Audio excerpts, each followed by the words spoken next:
新加坡通勤最熬人的，从来不是地铁开得慢，公交班次少，不少地方到站之后，回家最后一小段路总要折腾10几分钟。就拿榜鹅来说，下班出地铁站，换乘轻轨还要步行一段，全程最疲惫的恰恰是临近到家的这段路程。如今榜鹅自动驾驶接驳车全面升级，看点不在于充满科技感的车体，而是实打实解决了通勤最后1公里难题。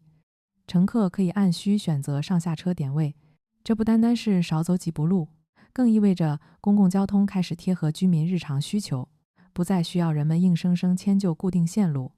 你在新加坡通勤最厌烦的环节是候车、频繁换乘，还是出站后漫长的步行收尾？评论区聊聊。先把边界讲清楚。榜鹅这次升级不是全岛范围随叫随到的 Robo-Taxi， 也不是你想在哪个角落上下车都行，它还是在固定试验区域里运行，也还是依托现有站点体系，只是从比较僵硬的固定路线改成更贴近需求的随需接驳。公开资料显示，榜鹅目前有16辆运营中的自动驾驶接驳车，其中 Grab 负责11辆，康福德高负责5辆，累计服务已经超过500人次。这个规模不算大，但也不是摆出来拍照的样板项目。为什么先放在榜鹅？因为榜鹅很能代表新加坡新区的通勤结构。主干交通其实不差，问题出在衔接。你可以搭 MRT 转 LRT， 再步行回祖屋，地图上看都不远，但只要其中一段接不上，整趟通勤的体感就会明显下滑。对有老人小孩的家庭、轮班工作的人，或者刚搬来新区的新居民，这种感受尤其明显。LTA 把试验放在这里，测的不是车子能不能自己开，而是公共交通能不能在最后一段变得更灵活，更像服务。你如果住在榜鹅、盛港或者像登嘉这样的新区，最影响你通勤体验的是哪一段？也可以在评论区说说看。这次调整里最值得注意的一点是 LTA 不是凭感觉改，而是根据乘客反馈改。公开资料显示，在大约900名受访者里，60%希望可以自己选择上下车处，40%希望有更多直达路线。这个结果很说明问题，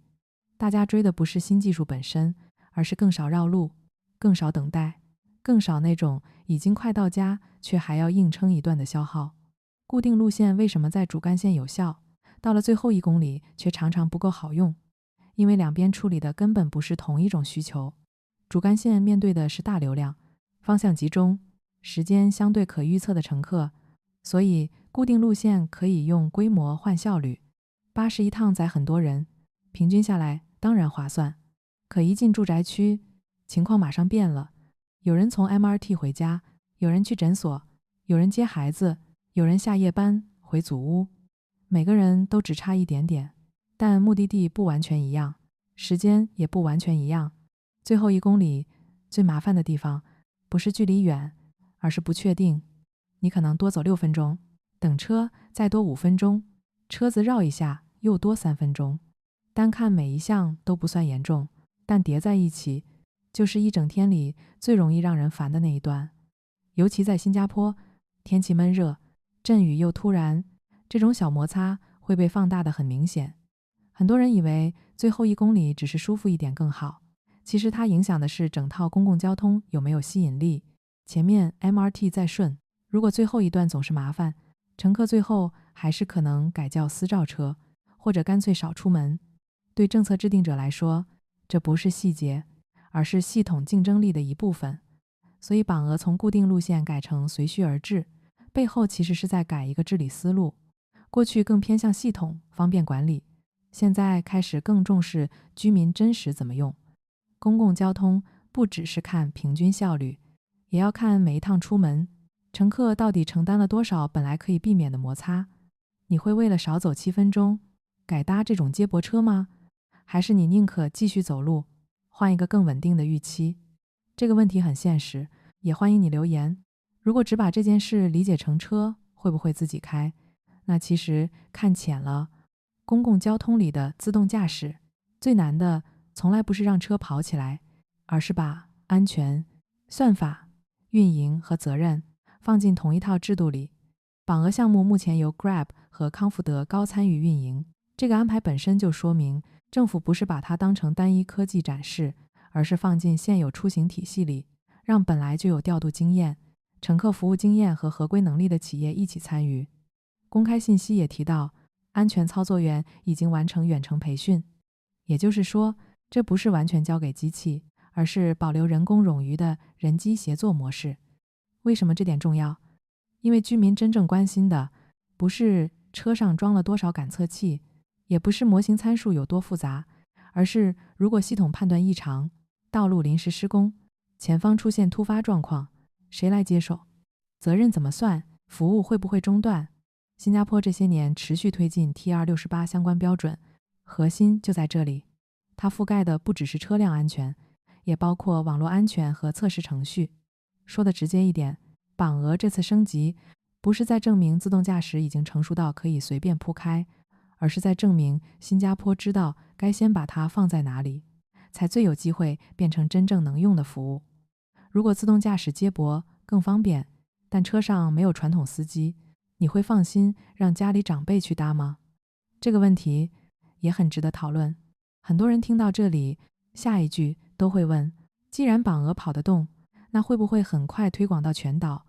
我的判断是，不能这样直接推，因为随需而至，接驳能不能成立，不只看车子技术，而要同时过3道关。第一道是需求结构，它最适合的是主干交通已经有了，但支线接驳不够顺，居民需求又有一定密度的区域，太稀疏不行，因为车会空跑；太密集也未必适合，因为高频固定巴士可能反而更便宜、更稳定。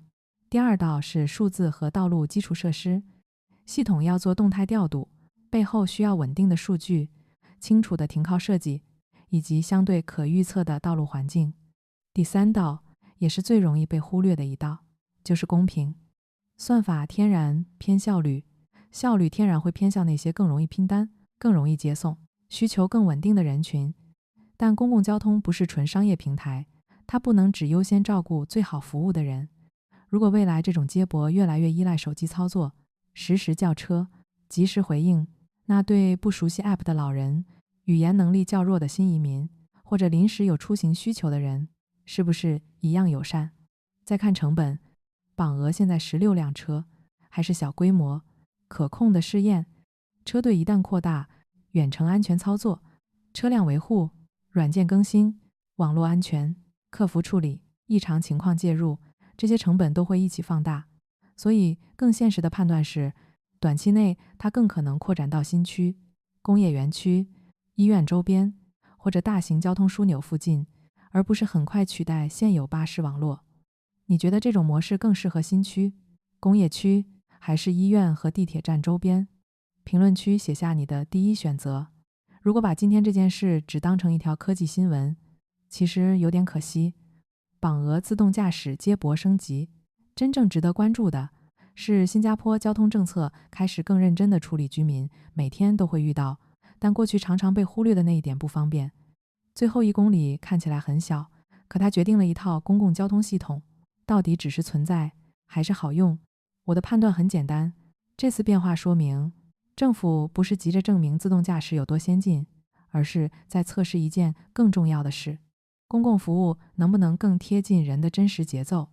如果你住在新加坡，或者正考虑来新加坡生活，这类政策变化都值得持续看，因为最后影响的都是你每天怎么通勤、怎么接送家人、怎么安排生活。